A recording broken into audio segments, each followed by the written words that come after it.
Hey guys, welcome back. Welcome if you're new. So just be a quick little collective reading. This is pulled from the Starseed Oracle.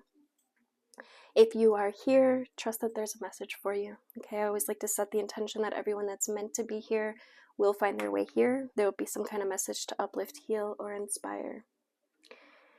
All right, guys, we've got the Earth card, learning how to be human, in the world but not of it.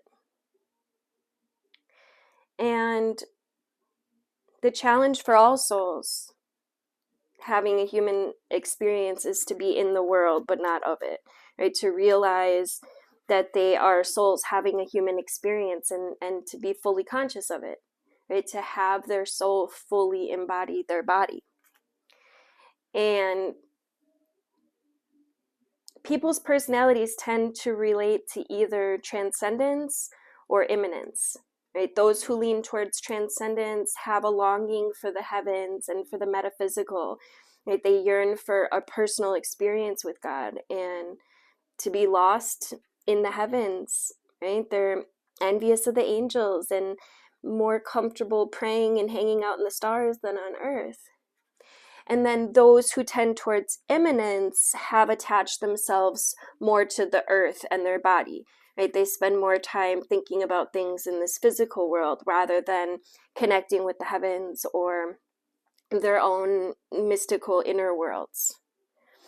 And being a fully embodied soul, having a human experience means finding the balance between transcendence and immanence, right? Being in the world but not of it. And most starseeds are drawn to transcendence, right? They're more comfortable with the angels and in the heavens. Let me know in the comments which category you lie in. Do you tend to towards immanence or transcendence? Life on Earth can be more difficult for those who are drawn towards transcendence. And if this is you, you're being reminded that you chose to be a soul in a body on Earth. And you're being called to focus more of your energies on the physical world, to learn how to be human, a soul in a human body, right? Fully present to what life on Earth has to offer you. So do you tend to long for the stars or to be more in the physical? And how can you find greater balance between the two? And then the next card we have is Star Bathing, Light Body, Crystal Grid, Transmission, Activation. The stars are constantly showering emanations onto the crystalline grid of the Earth. Right? When things are in balance, the planet also sends information back up to the stars. And many starseeds have come to the Earth at this time to shift the planet vibrationally, right? To activate the ancient codes and the wisdom that humanity's forgotten about. And all of that information is stored in the crystalline grid. So you may be called to begin working with the stars and the crystalline grid of the Earth. Some people believe that the crystalline grid of the Earth anchors divine cosmic frequencies onto the planet. So you may be guided to journey to particular places on the Earth to unlock these cosmic codes. If you have been drawn to a certain place, this might be why. I know when I was called to Mount Shasta, I definitely felt like I was being called there to do some kind of grid work or to get some activations, which definitely ended up happening. You may be also interested in a practice called star bathing.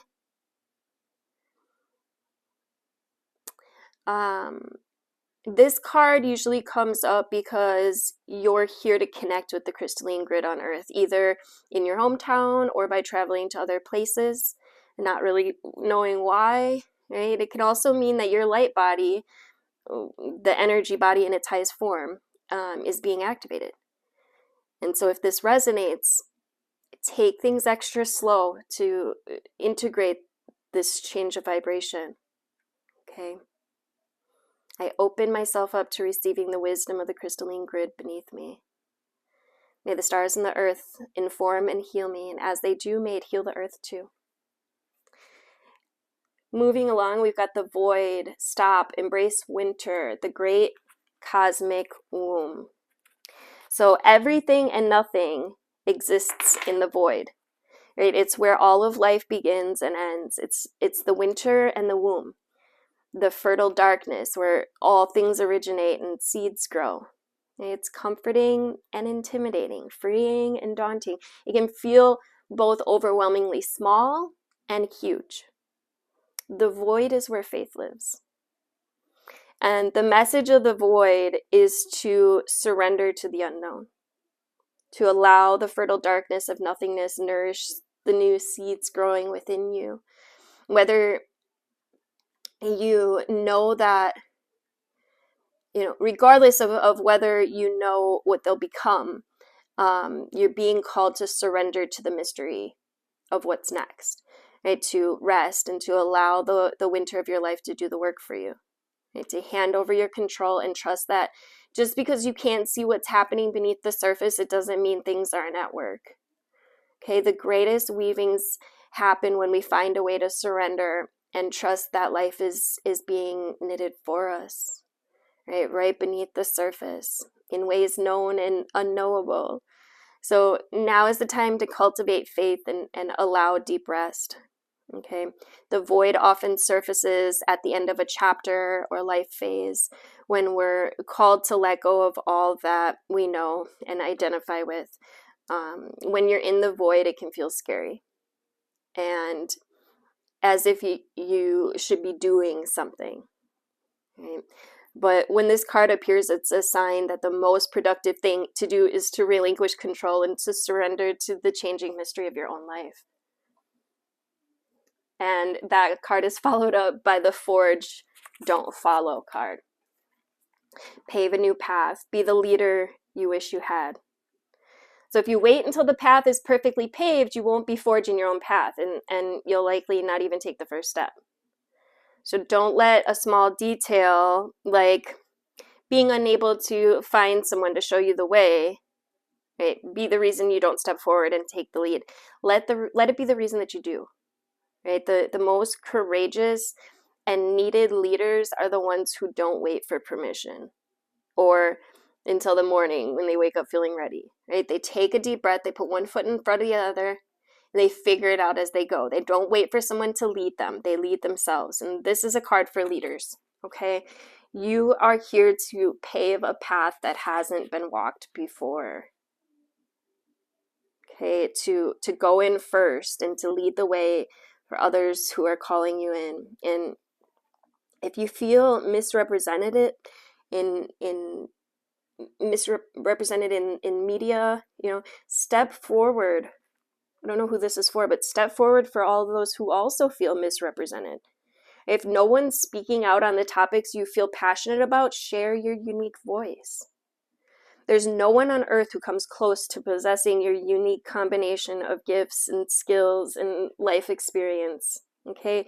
Don't look to those who have come before you to work out your own path. Okay? Leaders have to forge it on their own. Do it for your daughter. Do it for the younger you. Do it for the leaders who will follow. When you go first, you make it easier for others to follow your lead. Right? So how are you being called to forge now rather than to follow? How can you be the leader that you wish you had?